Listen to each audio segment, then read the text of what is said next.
All right, everyone. This is Jennifer Sanchez. We are on live. So, welcome to the Morning Wise Coffee Chat. I'm excited to have you here. We want to make sure that we welcome everyone. This is your time for inspiration, conversation, and motivation, is what I'm going to call it. Your ICM time.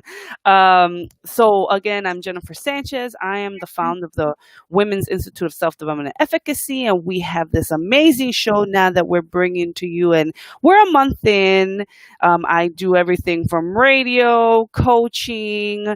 We have running groups, so we do a lot of stuff in this organization. So welcome, and we have our co-host for the month, Cristina. Can you share a little bit about yourself?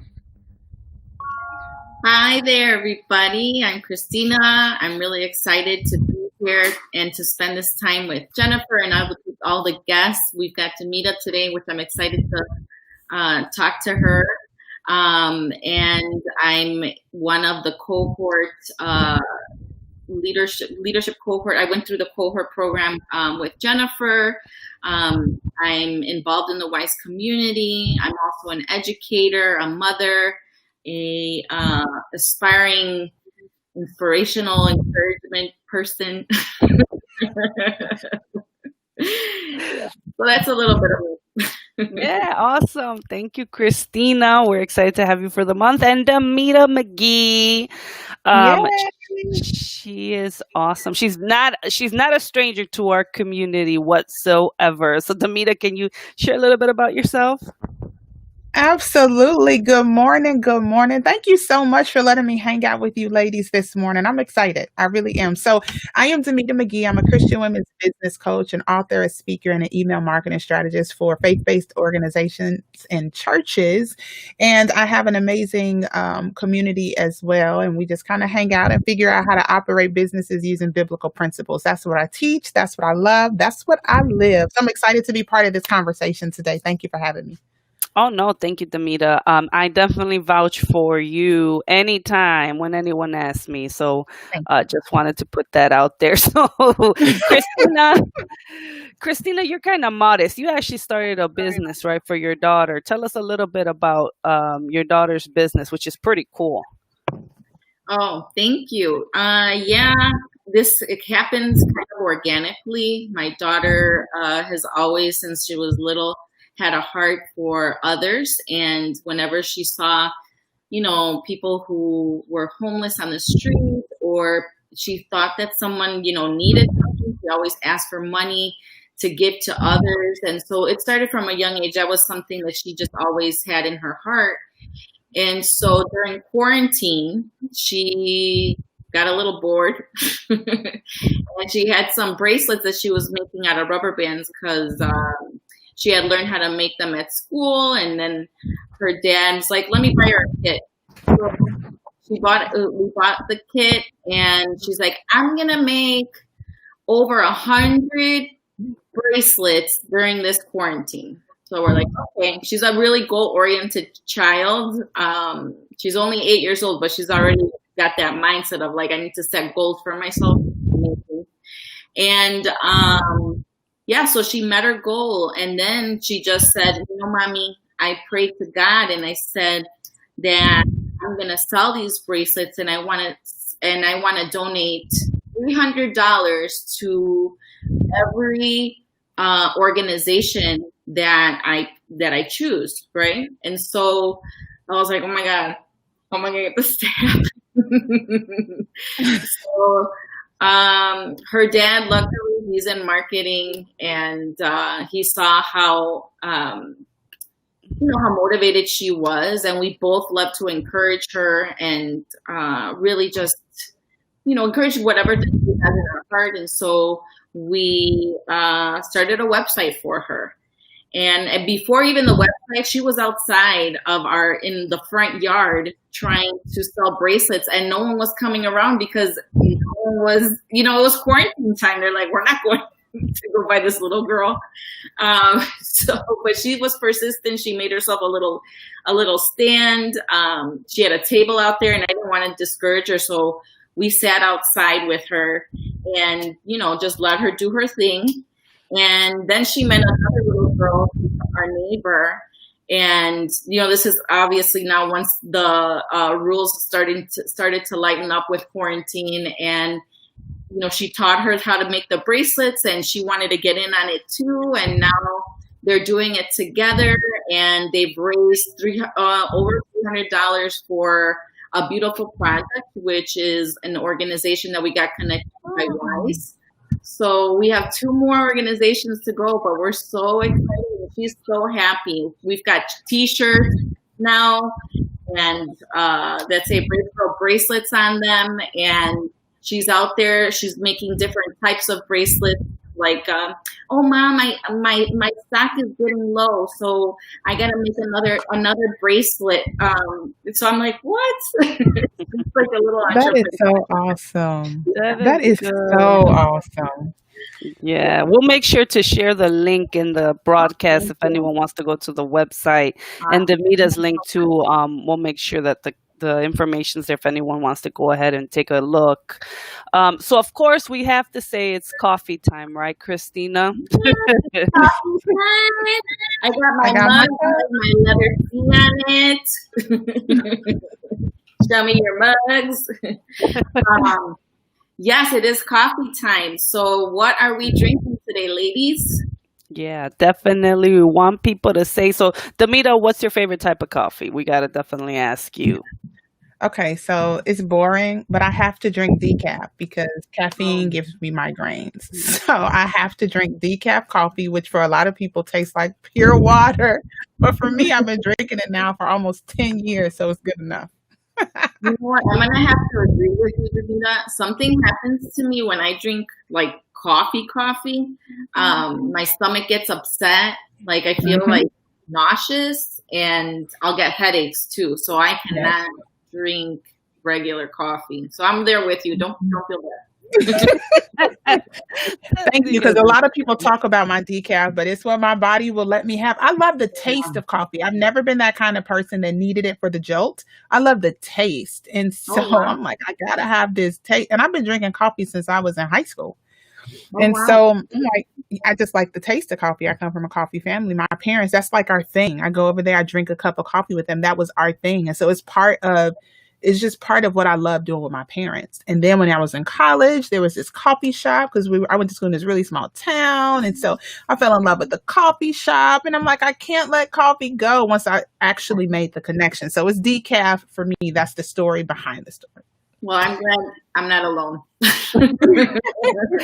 Yeah, no, you're not alone. I know that earlier Cristina was like, wait, but I don't drink a lot of coffee. I was like, it's okay. You don't got to drink coffee. Like, do whatever works for you, right? So this was all inspired because it's coffee time. It is, right? This was inspired because I usually in the online community in Facebook, I always have coffee chats, right? So it was like, well, let's bring guests and have coffee and talk about the type of coffee. And then you realize there's a lot of different people that like different types of coffee. Like there's a variety out there, right? And so our sponsor actually, she provides amazing coffee for us. And it's actually like Café de Olla. So we got to make sure we share Jackie Camacho Ruiz amazing coffee. And I'll make sure I put the links. But it literally tastes like cinnamon and brown sugar in a cup, right? So it's really yummy.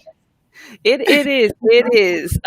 So I wanted to make sure I put that out there. So that's what I'm drinking this morning is that amazing coffee. So awesome. Yeah. So if anyone, as you're chiming in, folks, just let us know the type of coffee that you're drinking. I don't care if it's tea, if it's coffee, maybe just water. Just let us know what you're drinking during this time.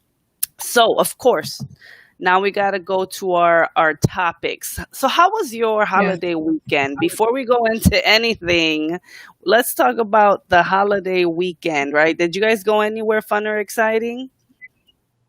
My backyard. Sorry. I'll let the kids Another go. It works.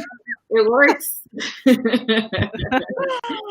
Well, I sometimes people get lucky with their backyards, right? Because I have a cousin whose backyard is really open and she gets fireworks. Like she has her own personal fireworks show right in her backyard because it's so open. She sees everything. So you have something like that, Damita? I do. So in our yard is larger and I am an outdoorsy person. So my happy place is being in the yard, grilling and gardening. That's just my happy place. It relaxes me. I love it. So we didn't do anything on the holiday. We kind of rested on the holiday.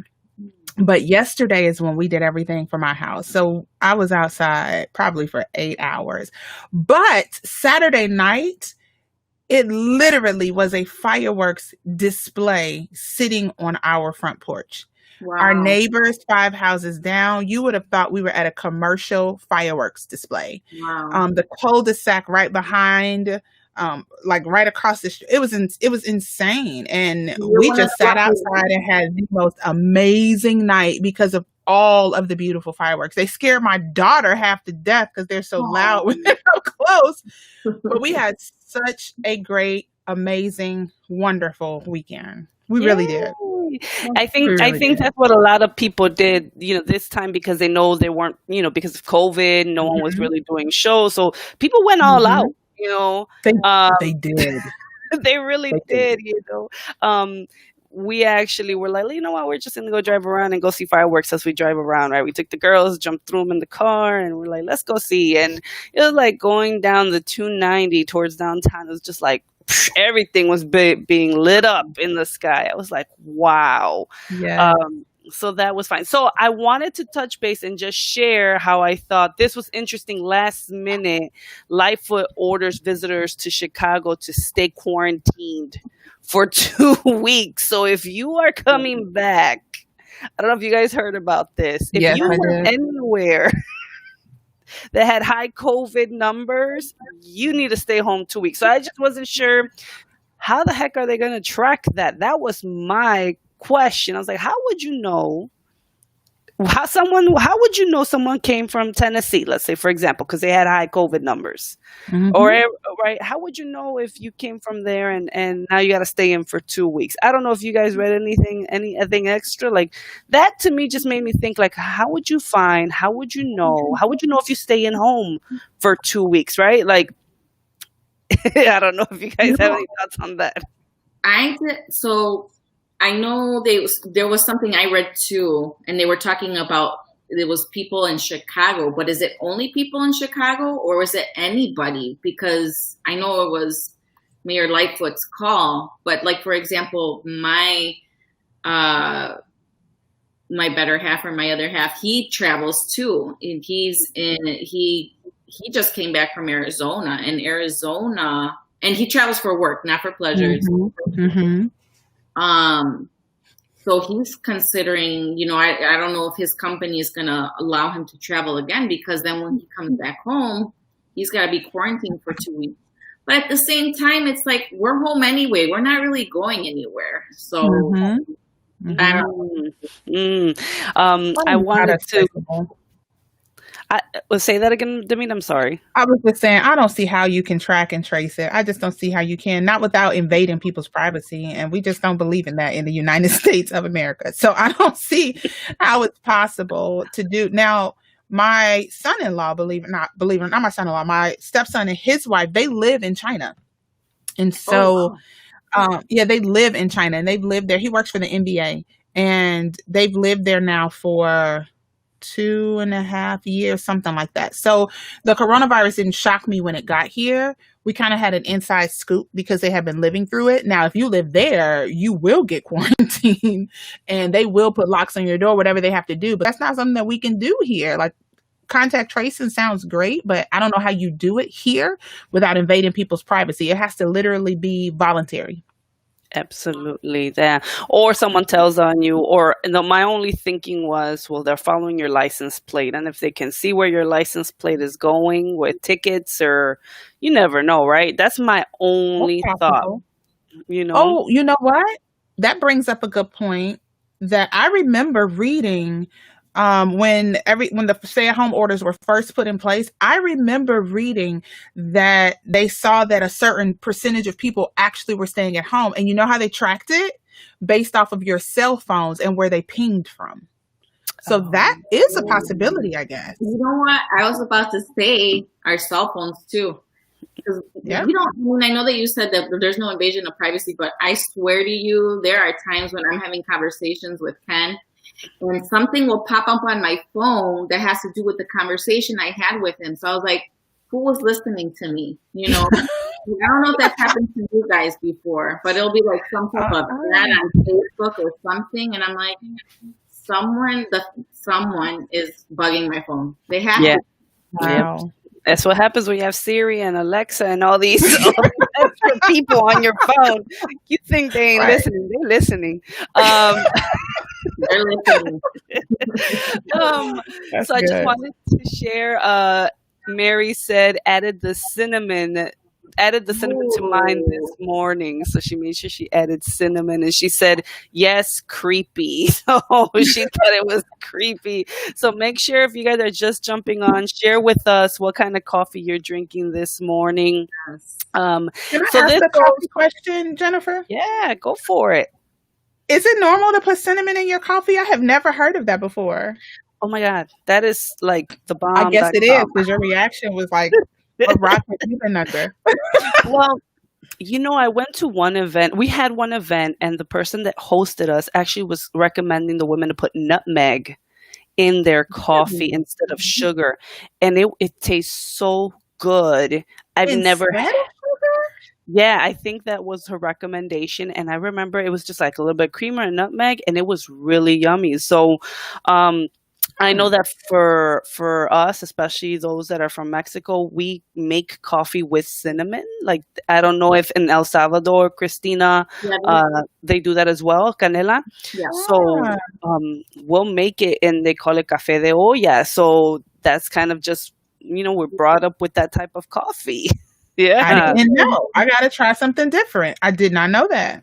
I got to try. Yeah. And Spice you, up. Go ahead. the nutmeg, I think there's some type of like health benefit to that. There's, Yeah.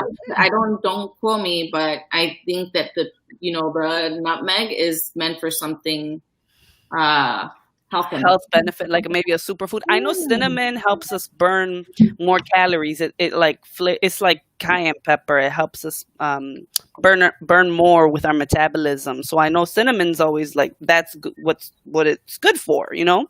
So Find yes, that today. yeah. Damita, put that cinnamon in your decaf coffee now.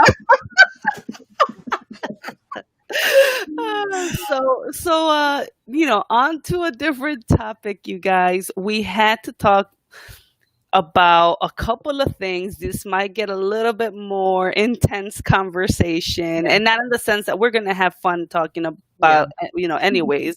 And I'm sure we're cordial and everything, but I know for some people this might be some trigger. So I want to make sure I put that note out there. One that we wanted to talk about was Vanessa Guillen and the harassment in the military, right? I didn't even think about talking about this. It was actually Cristina that was like, why don't we talk about this? Because it's in the media right now. And let's bring some attention and awareness around this topic. So, Cristina, can you go ahead and share a little bit of background information just so that the viewers are aware of what we're going to be talking about?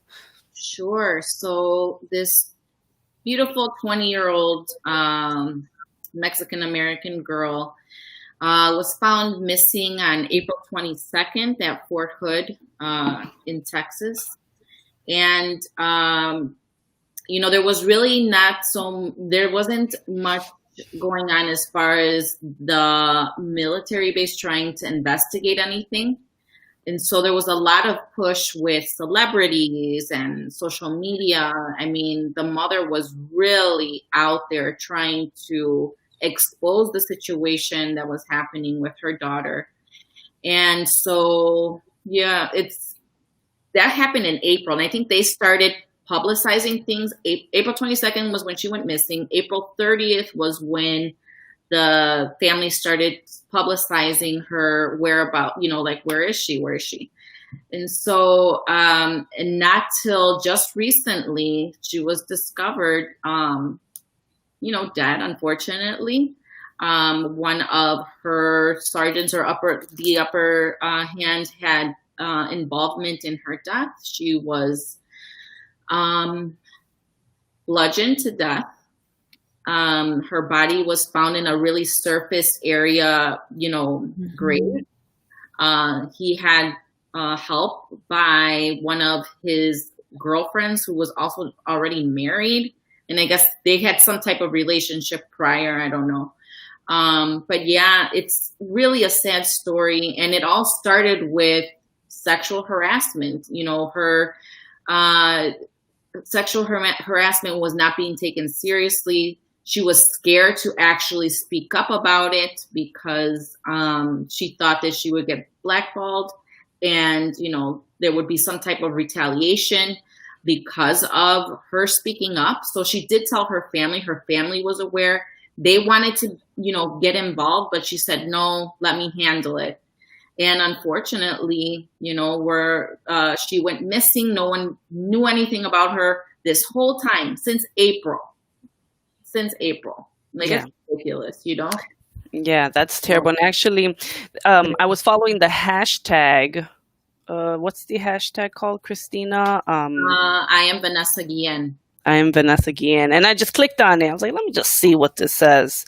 Gosh, I just saw all these posts of young women, how they're sexually harassed in the military, their stories.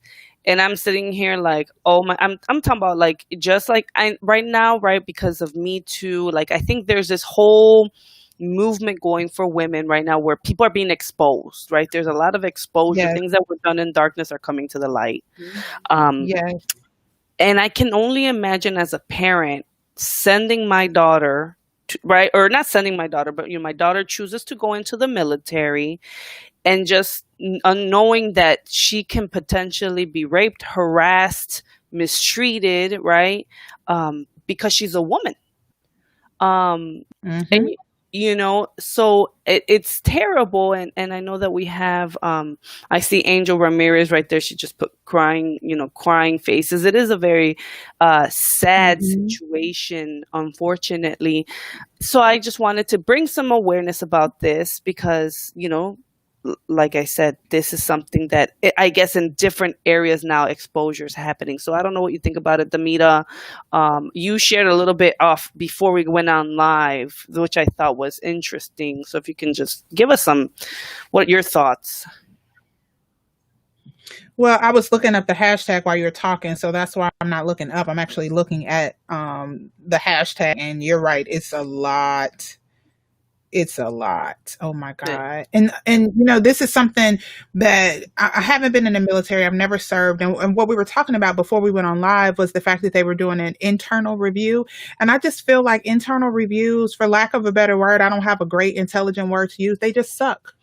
And the reason that I think things need to be done externally is because then you get an objective view, you get an objective review. But if it's internal and you're not motivated to fix things, if you're not motivated to make this an inclusive environment, it depends on who's doing the review. Maybe the people doing the review don't necessarily feel like women should be in the military. You never know what their thought processes are. So they need to be done externally. And this is something that's really interesting. For a long time, I never considered myself a person who had been sexually harassed, but it happened when I was at work before.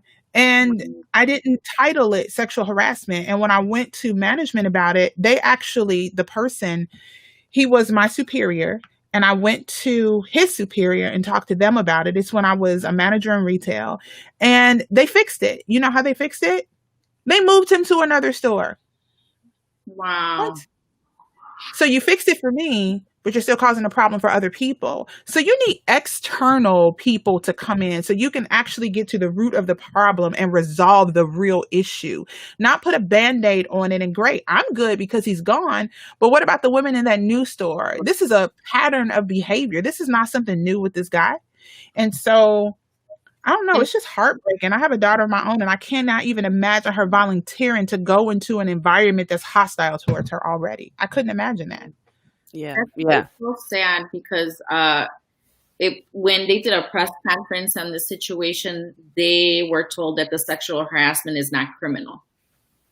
But Oh. yeah, that's what they were told. That they weren't going to investigate the sexual harassment because it wasn't criminal. And Mhm. I totally disagree because I feel that it starts with sexual harassment, which leads to other things, right? It could lead to, Absolutely.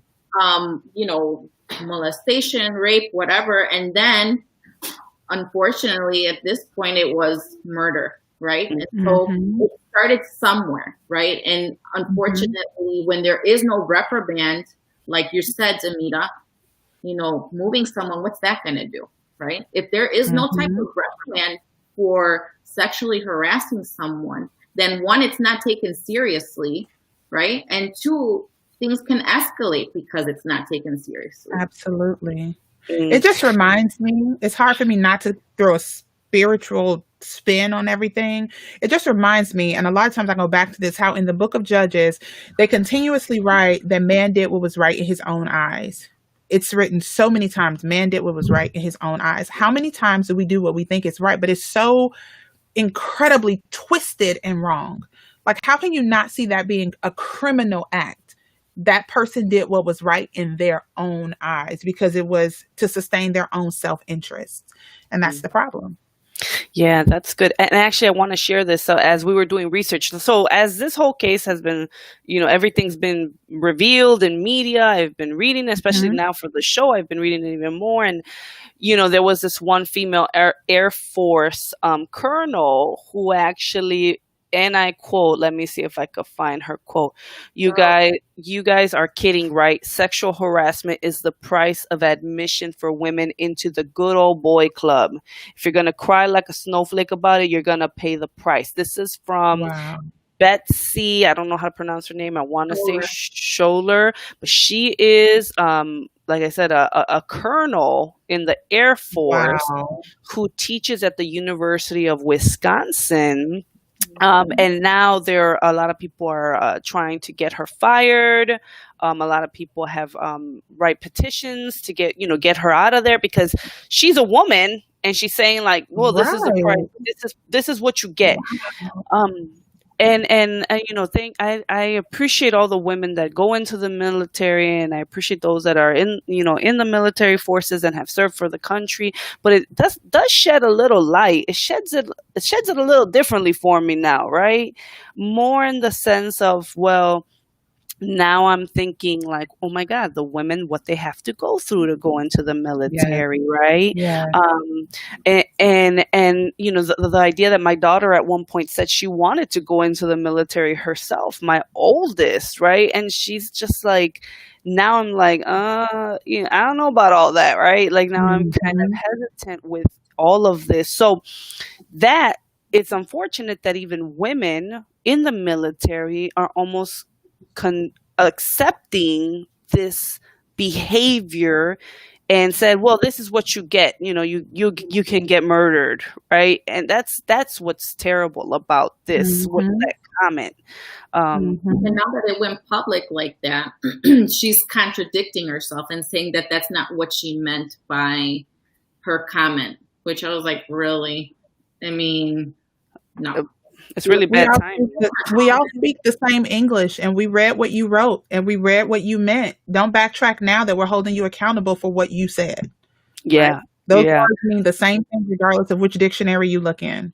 Yep. So, Yep. And I actually looked up one of the hashtags that I wanted to share with you ladies, and it was a woman that wrote this, and she said, I served active duty as a jet mechanic. The men who sexually assaulted me are still serving in uniform today. Statistically, you are more wow. likely to get raped by someone in the same uniform as you are than being shot at by the enemy.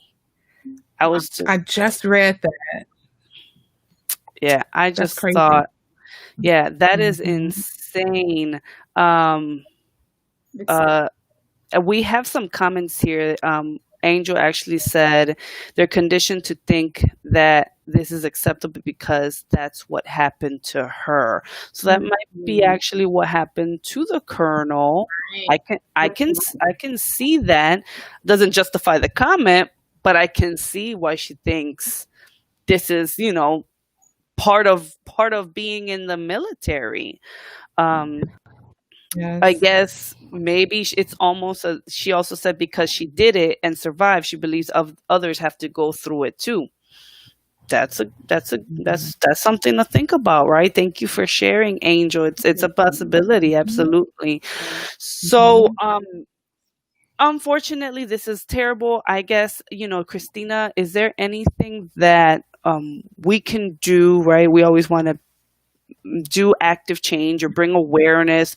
What do you think we should do? Right? I'm not in the military. I never served. Amita says she never Right. served. Never Like, served. I have no clue if can we sign a petition? Are you aware of anything that they're asking for? Vanessa, I know you did research on this. Yeah, I haven't seen anything to that nature right now.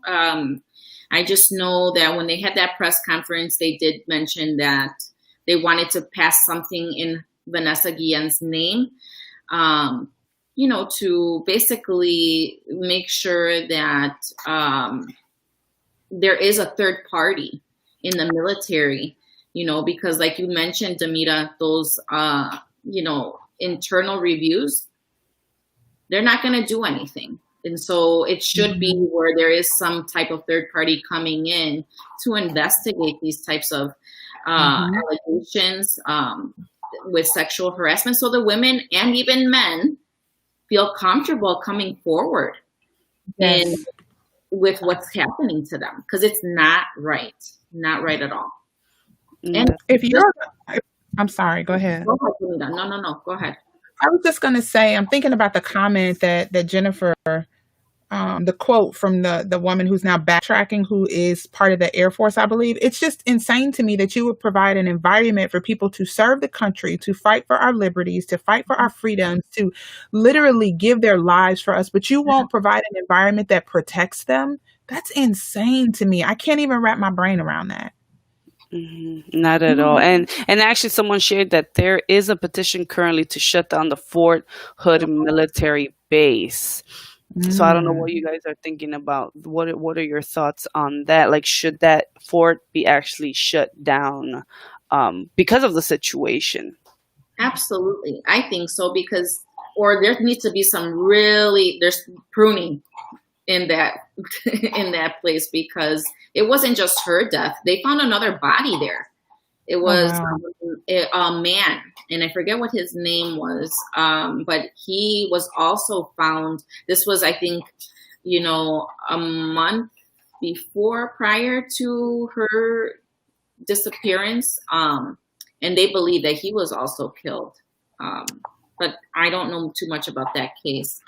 Wow. Wow. This is terrible. And you know what? I had such an admiration for people that were in the military, and I still do. Don't get me wrong. I Mhm. still do. But I remember that when I worked in the nonprofit world, one of the things that I had to do was we had a grant to provide services for those that were in the forces, whether it was, Army or Marine, someone, that was discharged in good standing. And I remember that I would have to go to events because we provided, we accepted the GI Bill in our programs and stuff like that. So I had to go to a lot of vet events, and I just saw the camaraderie. I just saw like Mhm.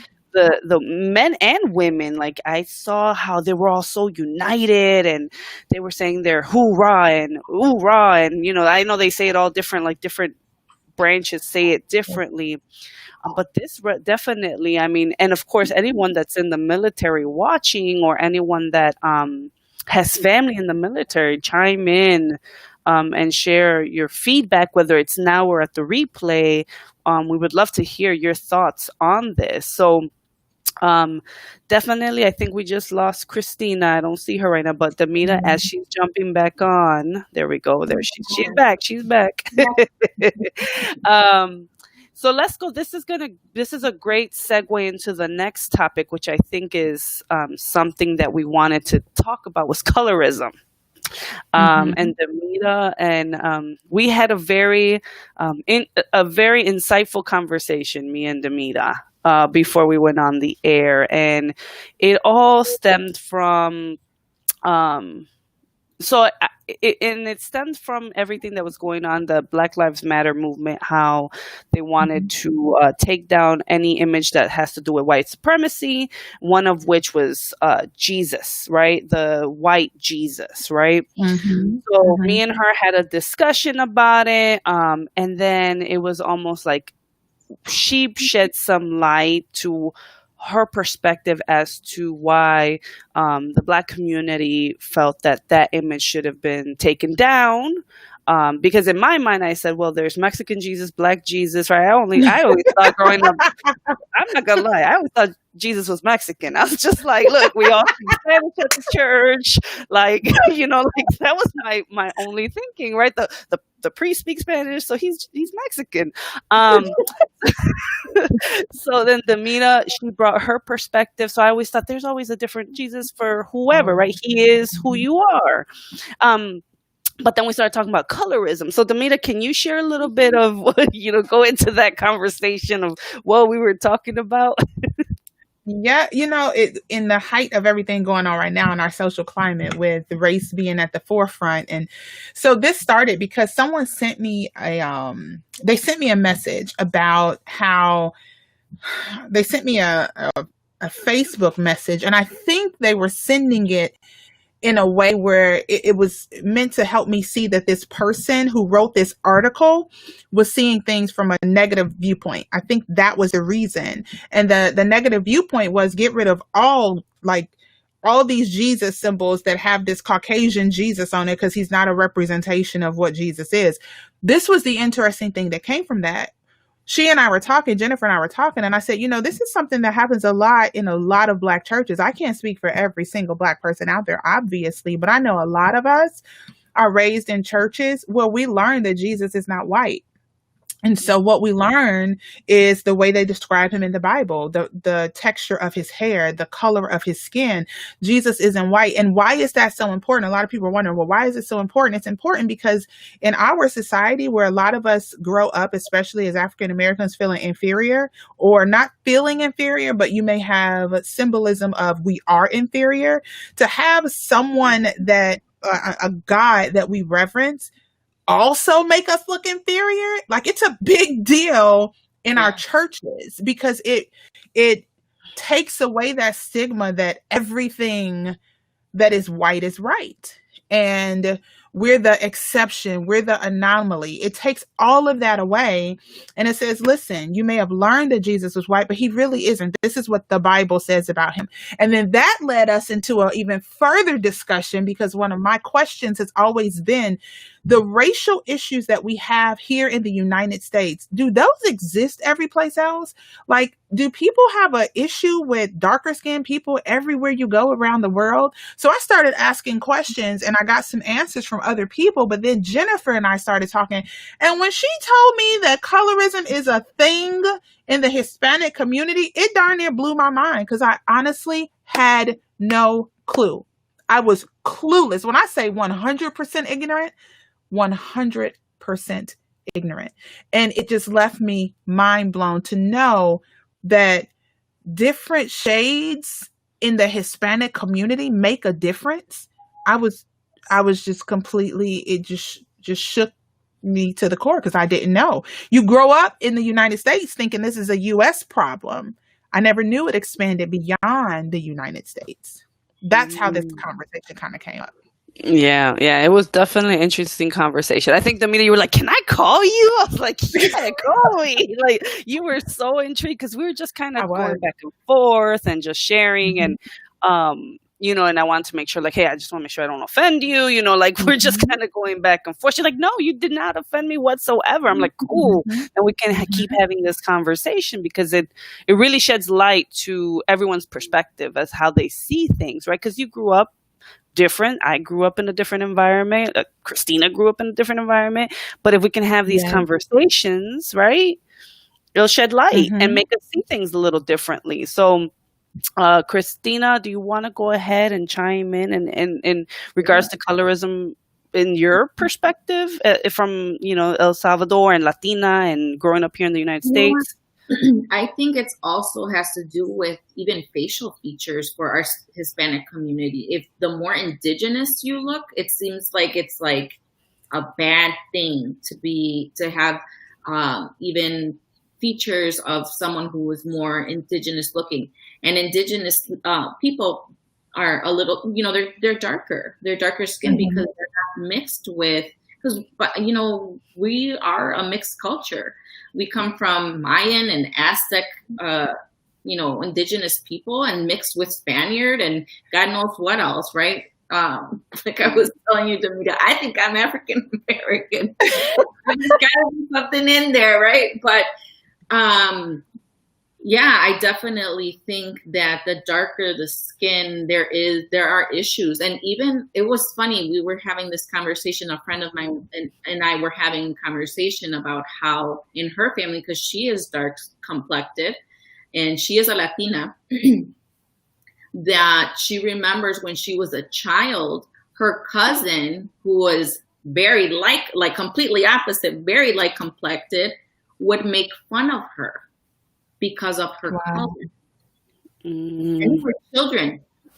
They were Wow. so where does that stem from, right? And that's what I was thinking, was that family or was that just media exposure? You know what I'm saying? Because there's something else that I can recall. I don't know if you guys have ever seen anything like this before, but there was a social experiment that was made where it was a little African American girl and also a little white girl that the social experiment was done on, and how they presented them two dolls, one that was dark skinned and one that was light skinned, and they would ask them questions like, which doll is the good doll? Which doll is the beautiful doll? Which doll? All the positive things that revolved around the doll was the white doll. Right. And this was both the African American child and the white child picked the little white doll as the good doll, and then everything that had to do with anything bad, it was the black doll, right? And what crushed my soul, it like brought me to tears, was that when the little African American girl said, when they were asking her all these questions, they said, "And which doll looks like you?" So after she was asked, which one do you think is the bad doll? Which one do you think is the ugly doll? Which one do you think is? The little girl pointed to the black doll. So now, ingrained, you're already thinking I'm not favored, right? Because of the color of my skin. And that broke my heart. Absolutely. What are we doing as a society, right? Yeah. You know what's interesting? You made me think of two things.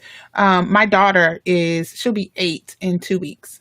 Excuse me, she'll be 7 in 2 weeks. She's been calling herself 7 for the last month. Sorry. She'll be 7 in 2 weeks.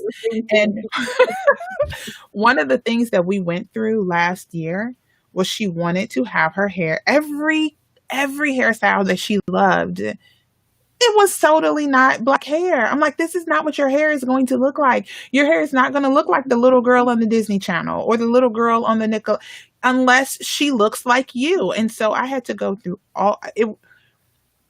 Now she's more appreciative of her hair and her hair texture now that she understands that curly hair looks different than straight hair. And it was so funny because I had to show her how long her hair was for her to appreciate what her hair looks like. And then I had to go onto Pinterest. So tip for for all of you guys out there who you may be struggling where your little girl sees these images of beauty that do not look like her. What I ended up doing was creating a board on Pinterest called Giselle. That's my daughter's name. And what we did was I would let her go out and pick out hairstyles and all these different things, and they all looked like her, and pin the ones that she felt looked really good and were really beautiful. And that started the transition of beauty is brown is beautiful too. But something that you said that was really interesting, Christina, made me think about, I think we may have touched upon this, Jennifer, I think. So if I sit on my porch, for example, and I think everybody has to do this self-examination. And if you refuse to do it, you just refuse to face the fact that a lot of us have the same ideas that that little girl had. A lot of us have those same exact ideas, even as adults. One day I noticed something about myself, and then I had to question myself and figure out, where did that even come from? So if I sit on my front porch, for example, and let's just say a small group of Caucasian girls walks down the street, I don't have an issue. No big deal, right? Even if a small group of Black girls walk down the street, no issue whatsoever. And let's say a Black man walks down the street, great, no issue. I'm just still sitting there relaxing, enjoying the day. Let's say a white man walks down the street, I'm pretty good, no problem at all. Let's just say a disheveled white man walks down the street, I still don't really have any issues. But let's say now that 3 Black boys walk down the street.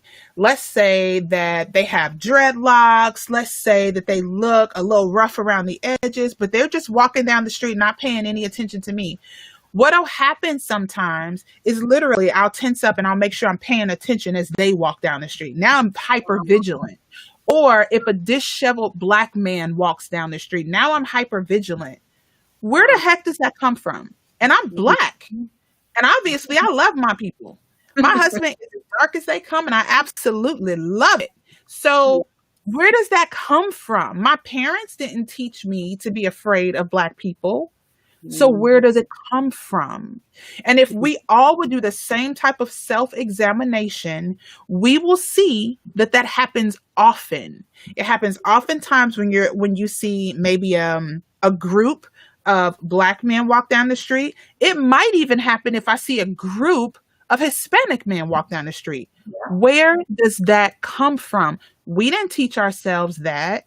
So we have to look at what we have in place that places these ideas in our head the same way it placed those ideas in that little girl's head. And we've been dealing with that since childhood, because whether we want to believe it or not, we have been programmed to feel like people of darker skin tones are suspect. They have to be watched. They're not as intelligent.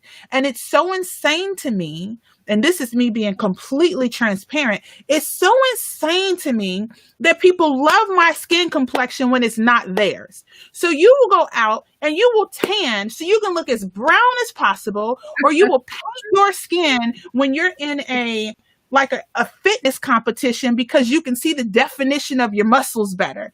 But when you are born in this skin, it is completely different. It's not cosmetic. Now you got to learn how to live in this skin. And that's just really interesting to me. That's a great way to put in, for us to really recognize and think about that, right? And I think, like you said, it's something that is taught us in birth. How many members I could say in our household that will favor the lighter complected person or the lighter complected aunt, or, and I had to catch myself, in all honesty, I had to catch myself in front of my daughters because my mom has green eyes. And I shared this with you, Damita. My mom has green eyes, green-gray eyes. I forget what color they are. And my grandfather has blue eyes. And then on my father's side, he's dark complected, dark eyes, right? So, I always would say, man, and I would say out loud, it'd be so cool if one of my kids came out with my mom's eyes, right? I would say things like that without realizing the hurt I was causing to my daughter, right? To my daughters, because they have dark skin eyes.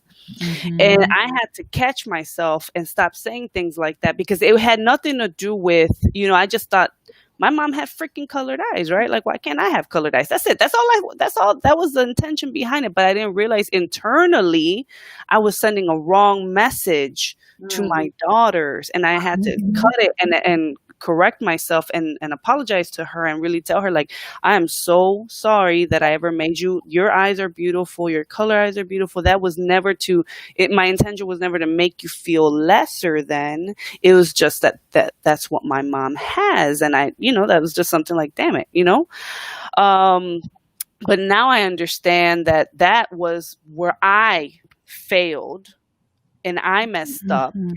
as a Hispanic woman, and I understand that yes, I am light. My mom, when she tries to tan, she turns red. Like she don't even tan. Like that's just how light she is. My dad tans, and he goes to the other side of the spectrum. He gets dark, and I can get pretty dark too when I tan. So it's like, right? We have all this like difference in our own Right. family, and we don't even realize. Even like the no soap operas, right? Like think about the Spanish soap operas. If you've ever seen them, they're all like light blonde, blue eye. Mhm. If you see the dark complected one, she's usually the maid. Even in the Hispanic soap operas, she's never the maybe the main character. Mhm. The indigenous ones are more of like the funny, goofy characters, right? Like what's that famous one? La India Maria, right? I don't know if you've ever heard of this, Damita, but there was Mhm. literally a whole show, a whole movie around this character who was an indigenous woman, dark complected, right? Probably looks like my grandma, right? Like on my father's side, and they were using her as kind of like, what would be the best way to reference her? I don't know, Christina, if you're familiar with what I'm talking Yeah, about. I am. Um, how would we correct characterize her? It was almost like she was like just like I don't want to say a mascot, but she was portrayed as like a goofy, fun character that people loved. And She was a what? Mhm. Mhm. It's not like she was someone that was taken seriously. She was kind of ditzy and kind of like would be klutzy, and you know what I mean. So kind of, and even the way she, yeah, that she dressed and everything, like it was like, yeah, they just made that culture or the way that she looked or the way that she was represented as someone who was just not someone to be taken seriously. Yeah, yeah. So then that brings all us as the Hispanic. We're like, oh well, if you look more indigenous, you're goofy, right? You're funny. You're not the attractive one, right? And versus the other side, like you see all the main Mhm. characters and everyone, the main character is a lighter complected with European features. So this is just Right. something to bring to our awareness of what we're doing as a people, and we don't even realize in our own families. And I'm sure, Demita, you can talk Mhm. about this in our own families, because I know that this is very similar even in the African American community, right? Absolutely. Where lighter or more light complected are more favored, and there's almost a jealousy behind the lighter complected, because it's almost like you are obviously and you can speak on that. I'd rather you speak on that. Well, it's true, and that happens a lot if you are, um and it hasn't been my experience, I'll be totally honest. It hasn't been mine, but we would have to ask somebody like my husband. So my husband's dark skin. I've always loved really dark skin. One of the things that I love about my children is that as they get older, their skin gets darker.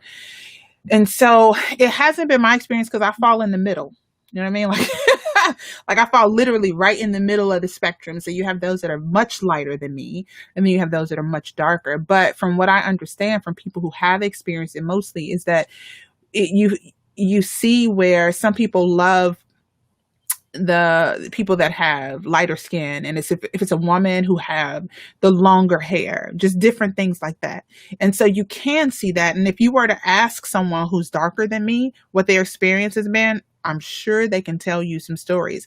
The one of the one of the things that I find interesting, and it's going in a different direction a little bit, one of the compliments, you see this, compliments that I get often is, "You are so intelligent." That drives me insane. Am I not supposed to be? Is Right. that odd? Do you not expect it? And it happens often. And Wow. it's odd because the majority of the people that I'm around are very intelligent. So I'm not different from the people that I'm around. So there are things like that that you start to pick up on. If I talk to somebody, there are those times when people say things like, I've heard this all my life though. My son gets it too, that we sound white.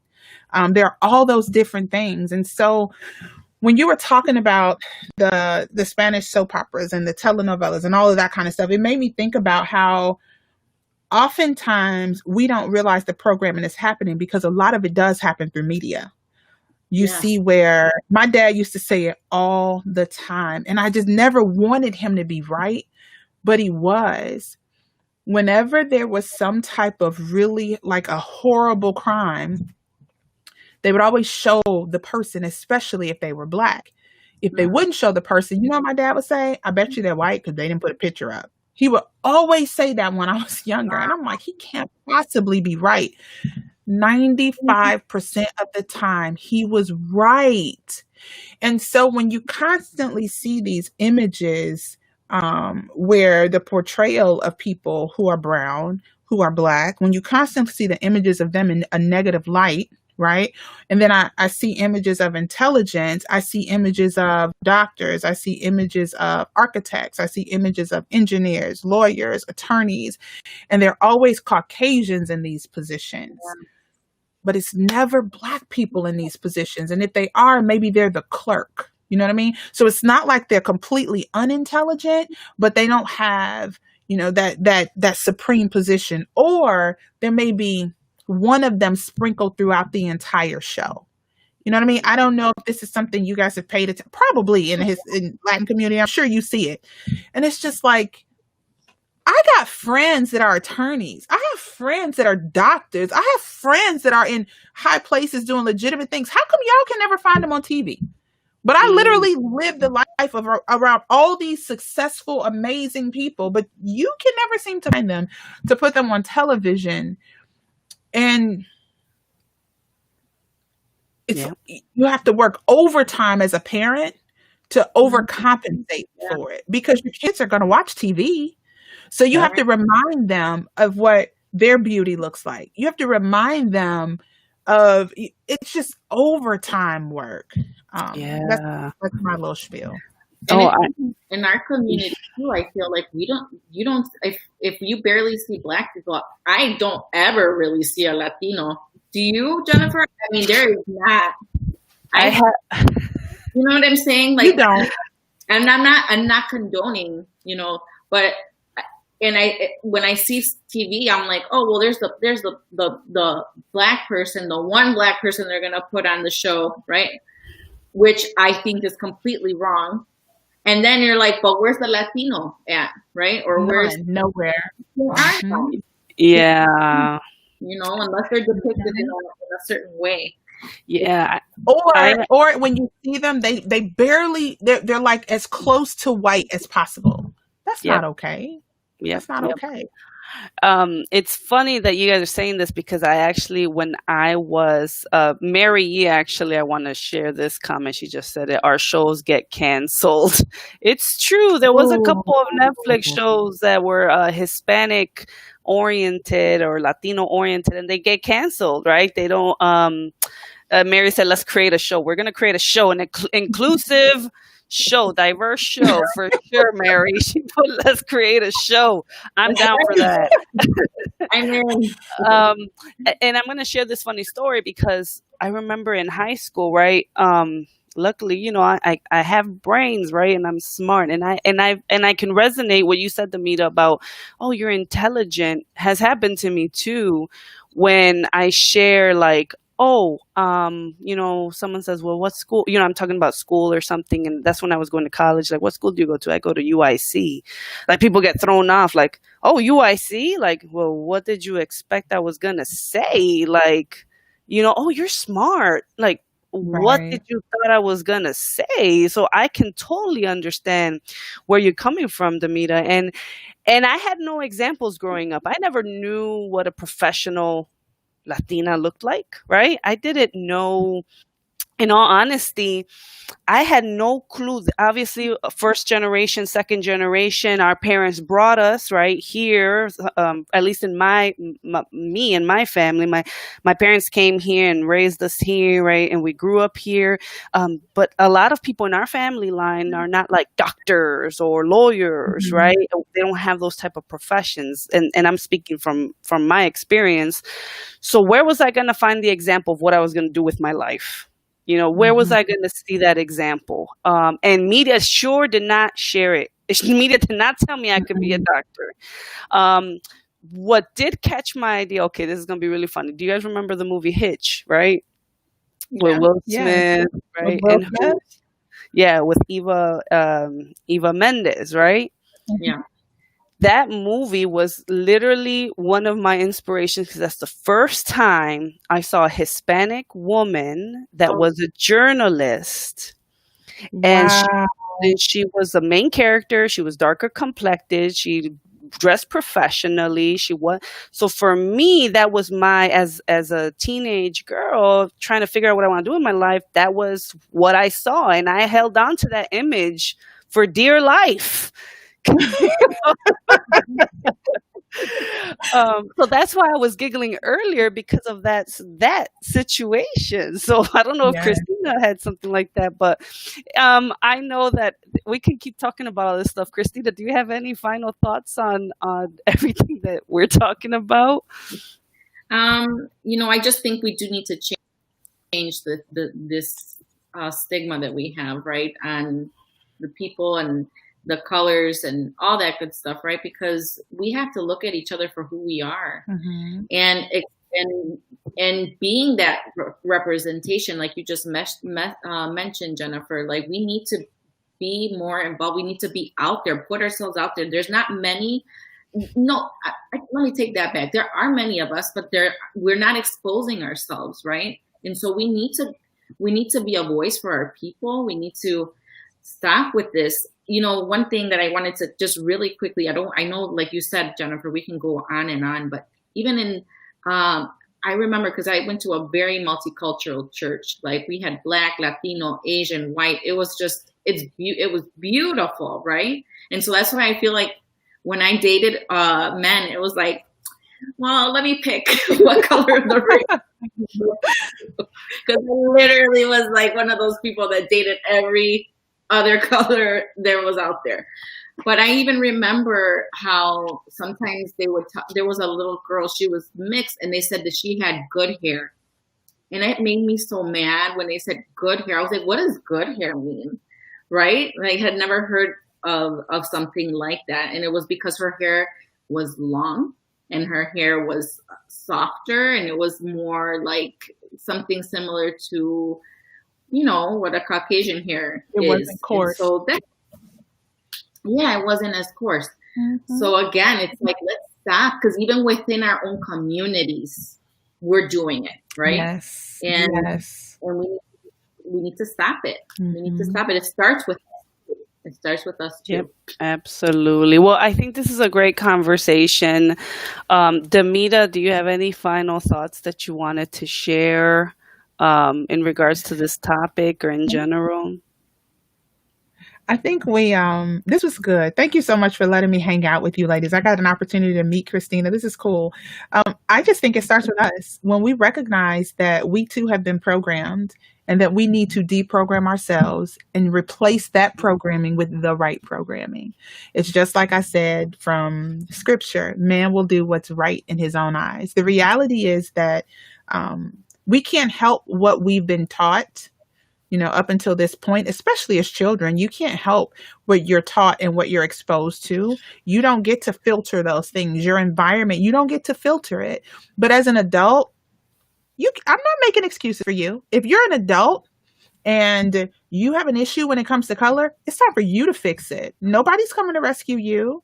Nobody's going to help you see people equally. If you want people to treat you a certain way with respect because of who you are, then you have to treat people that same way. So you have to start making those decisions. When God reveals to you that you are part of the problem, guess what? You can choose to now become part of the solution. And even when it's really uncomfortable, because changing the status quo, that's hard. It's so uncomfortable. Nobody wants to be the person whose reputation is martyred for the sake of greater good. Nobody wants to be the person whose professional life is martyred for the sake of the common good. But it's required of some of us. It's required. And so when you see, like, I had to catch myself and say, why do I have an issue when it's a couple of black boys walking down the street, but I don't have a couple of issue when it's a couple of white boys walking down the street? When I catch that about myself, it's my responsibility to seek God's help to change that, to deprogram the nonsense that was placed in me and replace it with the right stuff. It's my responsibility. I can't have somebody else do it for me. And if we all could take personal responsibility and allow our peers to hold us accountable without always wanting to snap back at them when they catch us on some nonsense, then we can be better. We can teach our children to be better. And we can create a better space for our children's children, because we may not see it in our lifetime. Just like my dad, who was raised in an incredibly racist Mississippi, who's 77 years old, so who has seen some things, who is older than Ruby Bridges, who literally was the one woman who went into a school as a child that was all white. She was the only black child. My dad is older than her. Let that sink in. That's how recent something like that was. That's how recent that was. And so just like he never thought he'd see a black president, just like it's very hard for me to see an America without racism, it's not about me. It's about my children's children, my grandchildren, and my great-grandchildren. So it's making the necessary changes now so we can have a world and place for them later. It's not for you. You don't grow an olive tree so you can eat the olives now. You grow an olive tree for your grandkids so they can have it. That's what we got to do. Wow, that's amazing. Thank you so much, Damita. I love your input. I love what you shared. I love the Pinterest idea, and I'm definitely going to start doing that myself since I have a preteen daughter going on to teen. So I totally, I totally get it. And we have Mary said, "Amen, Damita." So we got people like, yes, agreeing with what you're saying. So again, thank you so much, Damita, for joining us and being on the show with us. We appreciate you for being on with us, and we'll definitely, I'm sure we're going to have you on again, and probably later or another day. You know, so we always bring you around. Thank you. I love this community. You're awesome, Jennifer. I love you. Oh, love you too. Thank you so much, Damita. God bless you. All right. So we just final thoughts. I wanted to make some announcements. I know that we had Damita and she was amazing. And now it's, you know, definitely something that we appreciate her so much. She's always been awesome with the topics that she talks about. Cristina, I know that we're wrapping up the show. Do you have any final tips that you wanted to share before we end the show? I know that we were discussing about some things this morning, so I wanted to confirm with you. Yes, definitely. I enjoyed, this is my first time, and I'm so happy that I'm doing this because the conversation was so rich. But going back to everything that we just circling around, it's really important for us to empower. You know, we just talked about how we need to make changes, and one of the changes is to empower our children, right? And making sure that we do that by really listening to what it is that they enjoy. You know, I know you allowed me to kind of bring up what Mila is doing right now, and I'm grateful for that because, you know, Mila's really excited to do what she's doing to help others. But the reason that happened was because we were listening, and we've been listening. You know, we listen to the things that she likes to do, and we try to encourage, obviously, positive things, the positive things that she's enjoying, and we try to encourage those positive things that she's enjoying. And so it's so important to listen to your children, because they'll let you know what it is that they like. Encourage them by supporting them in whatever it is that they do. If it's that they like to draw, buy them that paper, those pencils, or give them an art class, or do something that's going to encourage them, empower them by giving them those words, and also by giving them choice. Choice is so important when it comes to your children. Like, obviously they're not going to always make the best choices, but choice is so important for empowering, because it develops more of an independent individual. And it helps them to understand that their voice matters. And that builds up confidence, that builds up self-esteem.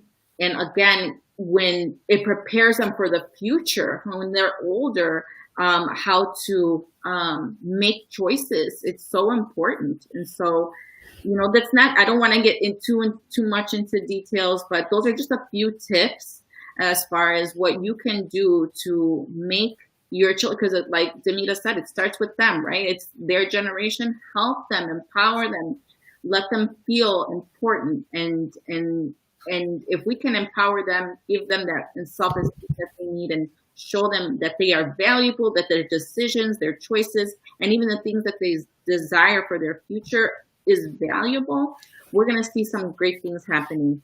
Yes, I think that's a great tip, Cristina. And I've always been a big believer that we have to give our children choices, right? Let them start practicing assertiveness. Let them start choosing, like, hey, do you want an apple or do you want a banana? Like, allow them to, it doesn't have to be extreme, right, big life decisions, right? We understand that they're still children, but allow them to exercise their assertiveness, allowing them to say, no, I don't want that, mommy. No, I don't want that, daddy. That's going to empower children to become empowered adults, right?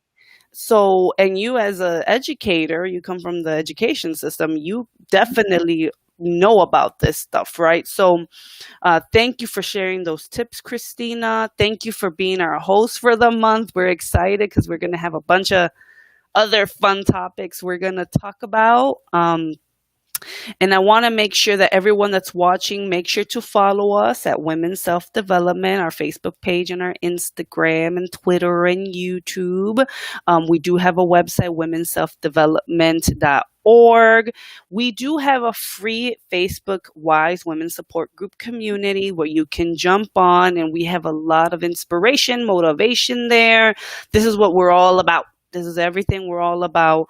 And I want to make sure everyone's aware of it. And then, of course, I want to make sure that I share that we have a lot of services, but we do have, for those that are trying to get a little bit more healthier, we have a run on August 2nd. We're training for 5Ks, 10Ks, and half marathons. Yeah. And even if you don't want to run it, you can walk the 5K.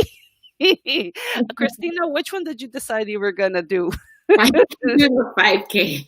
5K, right? And someone told me, like, I can't run. I was like, I can't run either. I basically run at the speed of a fast walker. Like, I am not, so for people that think like you have to like gun it, like that's not what this is about. So I want to encourage those that want to get healthier, check out that Facebook group. We're going to have the Fat Girls Run, and fat doesn't literally mean fat. We're not calling each other fat. Everyone that's listening is probably like, why would you call us fat? That's not the purpose behind the word. It's fearless, authentic, tenacious girls that run. And the reason behind this, because we really want to change this hurtful word into an empowering word. So again, everyone, I'm Jennifer Sanchez, the founder and president of WISE. If you have any questions, reach out to us, womenselfdevelopment@gmail.com. And if you want to see other topics that me and Cristina, you want to talk about something specific, share it, comment it, say, hey, how about we talk about this next week? I'm more than happy to work with our audience, especially if they want specific topics. So any final words, Cristina? No, thank you so much. This was so fun. I'm so excited to be here this month, and I look forward to the next topic. Yay. All right. Thank you so much, guys. God bless you.